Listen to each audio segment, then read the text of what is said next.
It's one list you probably don't want to be on. This group of companies are extremely smart. They're very powerful and very well connected. But all I'm asking is what is fair to the people of Guam. A group of companies Chamorro Land Trust Commission Administrator Monty Mafnaz says combined owes over $1.5 million in payments for delinquent commercial leases. Mafnaz provided KUAM a list of 7 companies that are in arrears with CLTC. Mafnaz is going after these companies, demanding payment.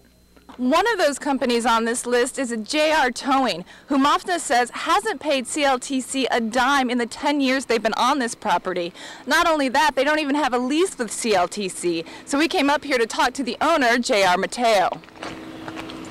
How is it that you've been able to stay on this land all this time without paying CLTC anything? Whoa. What's a long story, ma'am? A long story that dates back to the Gutierrez administration, when Mateo says the CLTC board authorized him to use 2.5 acres of property in Barrigada. What about payments? What kind of payments were you supposed to be making? That's just it. We never come to a conclusion as far as payment. But that's not good enough for Mafnaz, who says he will force payment from the company, but the administrator realizes it will take some negotiating.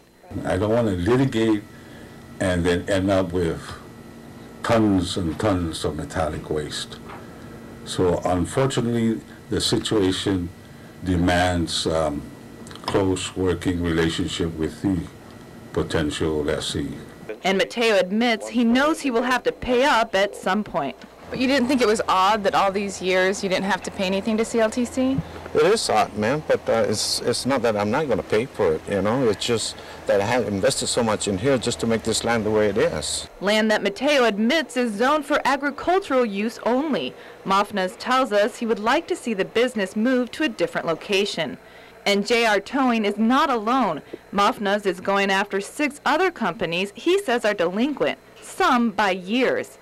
Agfazan Incorporated by $181,000, Communications Specialist Incorporated for $43,000, Guam International Country Club for $411,000, Guam Resource Recovery Partners for $39,000, the International Bridge Corporation for $653,000, and Unix International, who Mafnaz says owes CLTC for the 2-year use of 3 acres of CLT property at Ipao Point. Unix Senior Vice President David Tidinko responds saying they are waiting for the result of an appraisal and they plan to cooperate in making good what they owe to CLTC. But Mafnaz is not stopping with the overdue commercial leases. He says he is also cracking down on illegal squatting on CLTC land. He is currently working with the Attorney General's office and the police department to come up with a plan to evict those who are legally residing on trust property. Property Mafnaz stresses should be issued to the over 14,000 applicants who have legally applied for the land under the program. It's not a nice thing to do. It is not a fun thing to do. But unfortunately, pursuant to the law, I'm entrusted to protect the land and to protect the monies belonging to the people of Guam. To do so, Mafnaz will need the support of the CLTC board. Their first meeting of the year is scheduled for Thursday, April 21st. During that meeting, JR Towing plans to appear before the board to begin working out a payment plan. In the meantime, Mafnaz is putting the pressure on all of the companies on the list, hoping to right years of injustice. Reporting for Guam's News Network, I'm Lanny Walker.